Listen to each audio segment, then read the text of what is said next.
or this space or this space. The molecule have options to move in the vacant spaces. That means it can move from its fixed position. That is, spaces between molecules are available, so they can move to other spaces too. Then we can say that freedom of movement is greater than solids. Freedom of movement is greater than solids. Now we are considering the compressibility. Now we are considering the compressibility. When we are considering the compressibility, it is greater than solids. Compressibility is greater than solids. Compressibility is greater than solids. Compressibility is greater than solids because the molecules have spaces between them. When we are applying a pressure or an external force, the molecules comes closer. The spaces between them decreases and the molecules come closer. Then it compresses a little bit than solids. That means compressibility is greater than solids. And the most important peculiarity of the liquid state is it can flow.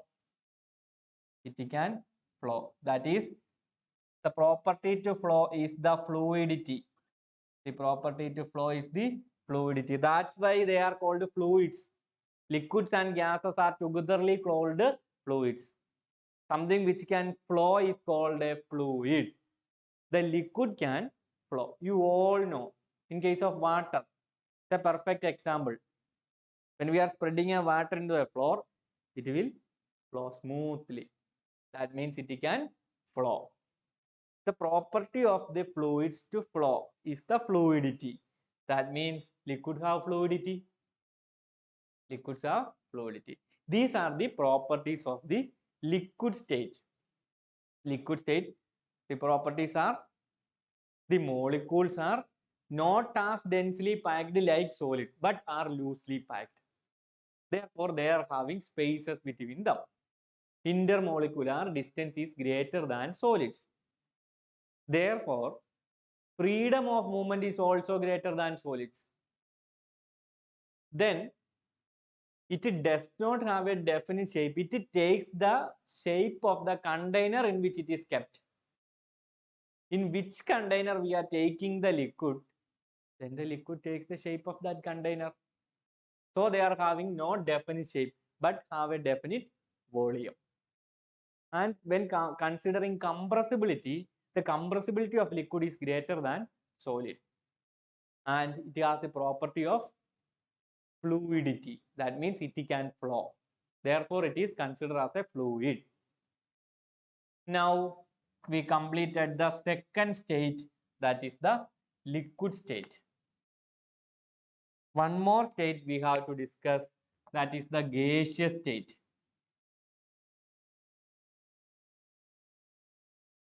The third state of matter.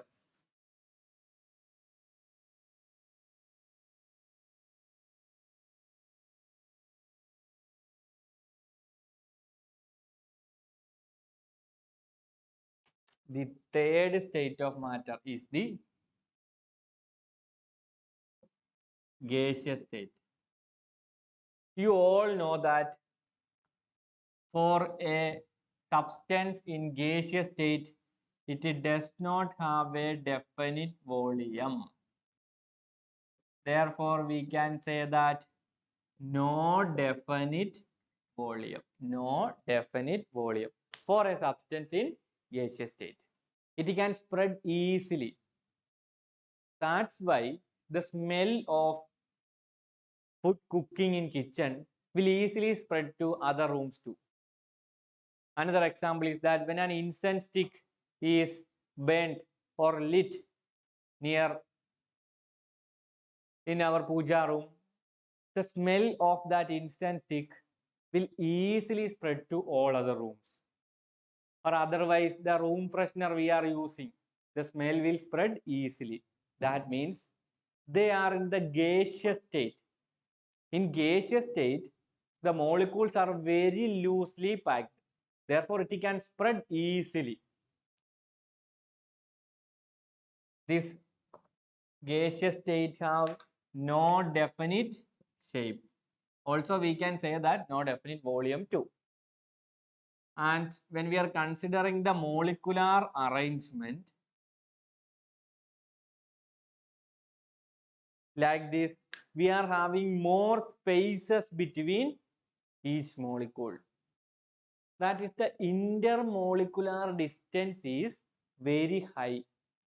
That is, they are not densely packed, very loosely packed. That means they can move around easily randomly. The intermolecular distance is very high. Therefore, freedom of movement also very high for gaseous state. The freedom of movement is very high for gaseous state. That's why gaseous substance spread easily. And considering the compressibility is greater than solid and liquid. Compressibility is greater than solid and liquid. Compressibility is greater than solid and liquid. That is, compressibility is high. You all know that the LPG gas cylinder we used in our kitchen, that means liquefied petroleum gas. It's a gas. We are using butane. And methyl mercaptan is the substance used in the cooking gas for the smell. Methyl mercaptan is the substance used in cooking gas for the smell. And butane gas is also used for cooking purpose or other purposes. Butane gas can also be used in cooking gas, that is LPG. Cooking gas is the LPG, liquefied petroleum gas. Butane is also a content there. No worry about that. Just study LPG, liquefied petroleum gas. In liquefied petroleum gas, the gas is compressed to liquid state and filled in the cylinder. That's what called liquefied petroleum gas. That it can be compressed more efficiently than solid or liquid. That's what I write. Compressibility is high. And it is not rigid. Like liquid, it is not rigid. Solid substances are rigid, but liquids and gas are not rigid. And this also can flow very easily. That means they can spread very easily. Therefore, it can also be called as a fluid, something which can flow. These are the properties of the third state, gaseous state. Now we complete the three states of matter. The third state is the gaseous state, and in gaseous state, we are having no definite shape or volume. The intermolecular distance is high. The freedom of movement is high. Compressibility is also high. It can flow. Something which can flow. It's called a fluid, and that property is the fluidity. Therefore, gaseous substance can also flow and can called as fluid. Liquids and gases togetherly called as fluid.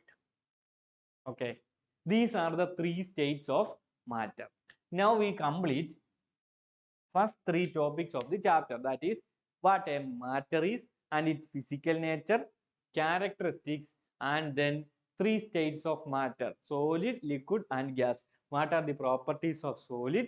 What are the liquid properties of liquid? And what are the properties of gas? Remember one more thing: if for a competitive exam or a quiz competition, when you are participating, if you are asked to say name the fourth state of matter, then remember the name plasma. Plasma is the fourth state. You study in detail about plasma in higher grades, in higher classes. In our textbook, we are having only three states: solid, liquid, and gas. We already discussed the properties of solid, liquid, and gas. Now, we are moving to the next topic, the interconversion of states of matter. In this section, we are discussing about the interconversion of states of matter, then some definitions, that is melting point, boiling point, freezing, sublimation, condensation, latent heat of vaporization, and latent heat of fusion. These all are simply definitions. That's why I am taking these all definitions from this chapter in one section. Okay. After this, we will wind up discussing about evaporation and some questions related to evaporation. Okay, clear? Now the first topic in this section is interconversion of states of matter. That means we know that solid, liquid and gas are the states of matter under our concept. These are interconvertible. That means solid can be converted to liquid, or solid can be converted directly to gas. Then liquid can be converted to gas. In reverse, gas can be converted back to liquid. All these transitions are possible from solid to liquid, liquid to gas, and gas to solid. Again, gas to liquid, liquid to solid, and solid to gas. All these transitions are possible, and all such transitions have a name. We have to understand that name. If we are hearing that name in your mind, you should remember what the transition is or what the process is. Now just look at the flow chart. Here I am representing solid, liquid and gas and all the conversions. That means 2 plus 2 plus 2. Total 6 transitions are there. Look, for simplicity, from this picture, you can understand how these states of matter are interconvertible. We can convert solid substance to liquid substance. We can convert solid substance to liquid substance. The process of converting a solid to liquid is called fusion. The process of converting a solid to liquid is called fusion. Remember the name fusion. When you are hearing fusion,